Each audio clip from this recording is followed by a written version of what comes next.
When I was a little kid, I loved to go to the dentist. And I know that might sound a little strange, but I had the most awesome dentist you could find. I grew up in Lexington, and our dentist had an office there, but his dream was always to move to the country. So he bought 20 acres of land in Lincoln, Massachusetts, which is a beautiful, bucolic town very close to Lexington. And he built this beautiful mid-century modern house with his office, and you'd be lying in the chair and you'd have things in your mouth and he'd be like, "You gotta sit up and look at this bird." And I'd be like, "Ah." Well, I was in the dentist's chair. My mother would take my 3 sisters and they would walk around this beautiful reservoir that was on his property. And then when I got out of the chair, it was my turn to go for the walk. So I have very fond memories of spending time in Lincoln. So if you're thinking about moving to Lincoln, I'm going to share some more relevant facts that you should know before you start checking out towns in Greater Boston.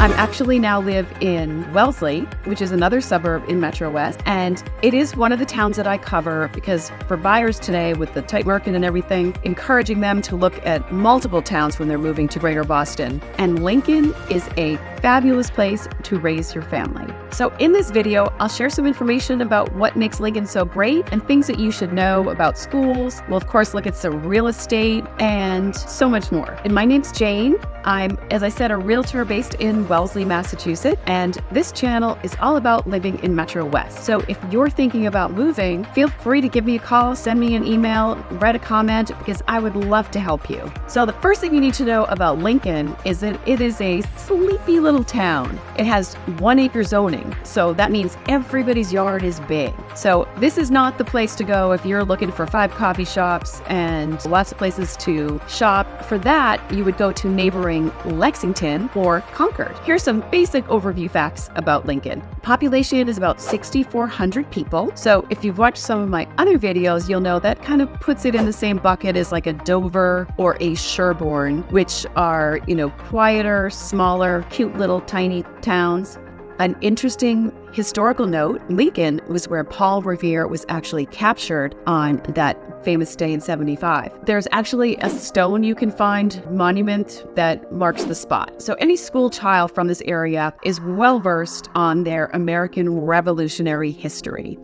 And it's a point of pride. So I've talked in some other videos about reenactments in Lexington, and the Redcoats march all the way from Lexington, where they lost, to Concord, to the Concord Bridge, where they beat the Redcoats. And then there's historic buildings and visitor centers and museums in all of these towns. But my recommendation is you start in Lincoln because they have this visitor center, which is pretty small, pretty quick stop, but they have a great film that you can watch and get some history, some walking trails, and then you can go on to the Minuteman National Park, which is in Lexington proper. So other great things to do that have kept Lincoln on the map and famous, there's a beautiful sculpture garden and museum called DeCordova, actually run by the trustees of the reservation, which a nonprofit that manages a lot of large parcels of acreage, some museums, some great places to hike and walk, all the way down to the Cape, actually. And they own this DeCordova museum. So it's a great place. I took my kids there when they were little to run around the sculpture park. There's one that's like a giant musical instrument that all the kids go play, and has a little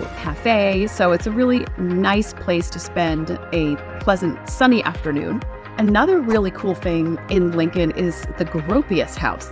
In the 20th century, there was a famous architectural movement known as the Bauhaus movement, which was had its roots in Germany, and it was started by Walter Gropius. He actually designed this house in Lincoln, and it's a museum now. So it's a super cool thing to check out that tells you kind of the story of that whole style of architecture. Also, when I was a kid, one of my neighbor's dads was an architect, and he worked for the Architects Collaborative, which I didn't realize when I was a kid, but once I grew up, I realized they were actually nationally known for interpreting this Bauhaus style of design in college libraries and museums actually all over the world. Similar to our other suburbs, there is lots of beautiful open space to walk and hike and view, and Lincoln is no exception. So there's a couple ponds like Sandy Pond and Beaver Pond, and then another really cool place that I went as a child and I took my kids, and hopefully someday I'll take grandchildren if I ever get any, to the Drumlin Farm Wildlife Sanctuary. So that is an active farm, and it's got all kinds of programs designed for younger children. So we used to go there a lot in the summer. It took my son when he was a little one and my twins when they were little. You could actually help on the farm. You can feed the sheep, and sometimes if you go at the right time, you can milk the cows. So check out the Drumlin Farm. That is a terrific spot to take your kids. So where is Lincoln? So Lincoln is northwest of downtown Boston. There's a pretty major route there's the Mass Pike, which runs east-west. But north of the Mass Pike is Route 2, which is a pretty major highway. It's at least 4 lanes all the way through, sometimes more. And that also runs east-west. So if you're commuting by car, you would drive from down Route 2 out to Cambridge and then hop on 95 north to get to Lincoln Center. If you were going to drive right now, it would take you about 40 minutes. So it would be a long commute if you have to be in the office every day and you're driving during rush hour. There is a train station in Lincoln, so you can also commute via the commuter rail to downtown Boston, and that takes you over 40 minutes for sure, and that the Concord line. So where is Lincoln? It's surrounded by a bunch of really beautiful towns. It's, as I mentioned, it's off Route 2, it's close to 95, surrounded by Concord, Weston, Lexington, Wayland. More of a country feel. This is definitely quiet, small town center, not a lot of action. But if that's your vibe, I would check Lincoln out. Lincoln shares a high school with Sudbury. So it's the Lincoln-Sudbury Regional High School, which is absolutely a beautiful school with gorgeous fields. I just was out with a buyer in Sudbury last week, and I drove him by the high school because he's moving back from out of the country and has 2 high school age boys. And they have an A+ rating from niche.com. And they are a perennial top performer when you look at BostonMagazine.com's list of the best schools that ranks all the different greater Boston high schools. It's always one of the best. And that is something I usually use those 2 measures as to give buyers an indication. So definitely check plus on the schools. For real estate, it's kind of interesting. When I looked back in the last 6 months, what has sold, which would be the second half of 2023, not everything sold, which is pretty rare in this hot market. Now, sometimes that's because things were priced a little high. Sometimes usually that's what it is. But the median listing price was $1.3 million, and the median sold price was also $1.3 million. One of the cool things about Lincoln real estate is there's actually a fair number of mid-century modern style homes, also known as deck homes. So the first house I'm going to share with you is the least expensive home that sold in the second half of 2023 for $790, a 4-bed, 2-bath, 2,000 square foot home, 1.3 acres. And this was 10 Hidden Path. You will notice that is $380 a square foot. Usually in the suburbs, I tell people that the square foot price is not that helpful, but because prices vary so much on lot size, on condition, but it's a point of reference if you're trying to compare different towns. So this deck style house is, as you can see, has very straight lines, not a lot of windows on the front, but these style homes have gotten wildly popular lately. I actually just had another buyer that found me here on YouTube, and they specifically asked for this style home, and they were worried they weren't going to find it because we're, of course, in colonial land here in New England, but I assured them that we could find them, and we could also find them under $800,000, which is not that easy around here as well. So here's a side view, and this is so classic, the era of when it was built in the 60s, of the spiral staircase. And here it is from the back. So typical of the deck house is the shallow roof line, lots of hard rectangles, decks, and thoughtfully sited in the woods to keep that real, like you're just another tree that sprouted in the forest. So obviously they're highlighting the exterior here. Very similar style. So it's, lots of half stories up where you come in this foyer here. And then again, lots of natural light, natural wood tones, and lots of carpet. You don't see a lot of hardwood. Okay, that one's ready for replacement, but that's okay. And the focus is on the sliders out to the yard. So if you were interested in this style home, I've sold one in Lexington a couple years ago that was close to $2 million, but Lexington's more expensive.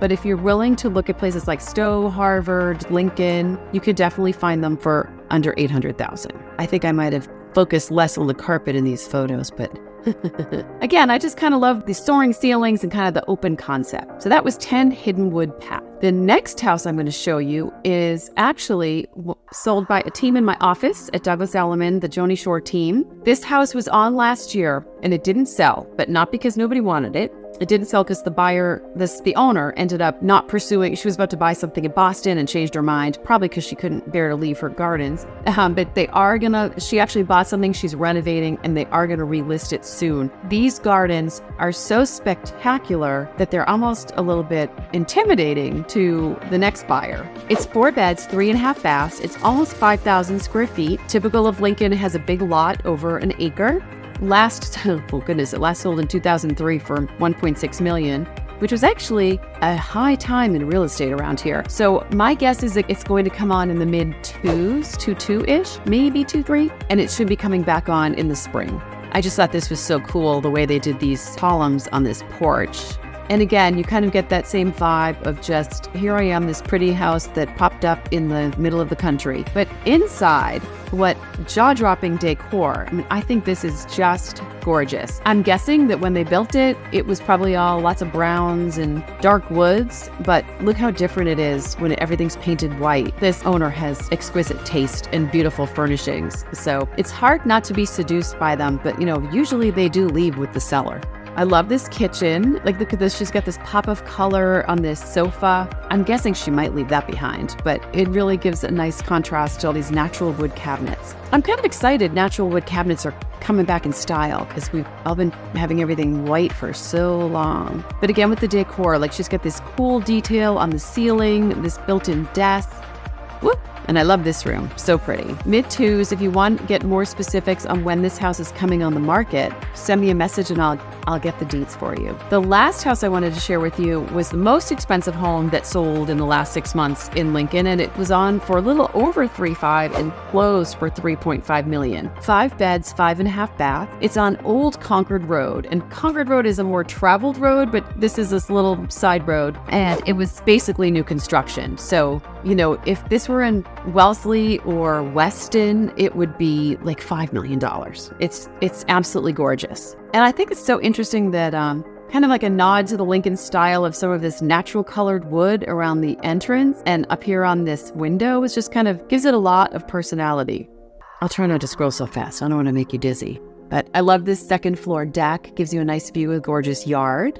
And this will be nice because it has a true Lincoln look, but updated for today's discerning buyers who want a particular floor plan, everything new, and light, bright, and open. There's your nice big kitchen with your extra fridge, microwave there. Kind of cool how there's no upper cabinets here. That's kind of a bold style side. Lots of built-ins. And that's expensive for the builder to put in. And then I like that they have this giant island and just so pretty to have all those windows.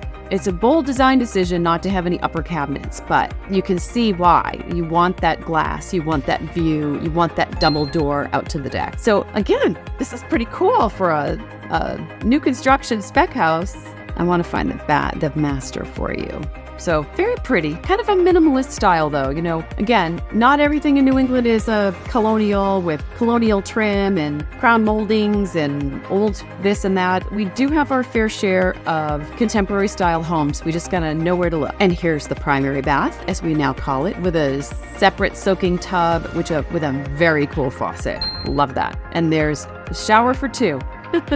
So there's some fun facts about Lincoln and a little bit of history and information. So if you're thinking about looking for a home in Lincoln or the surrounding towns, please reach out, as I would love to help you. And I will share with you my tips to be successful in this super tight market. We do expect this tight market, which means not a lot of options for buyers to look at, to continue at least for the next couple of months. So I'm happy to chat with you about my strategies for buyers and see if I can find the right house for you in Lincoln. Thanks for watching.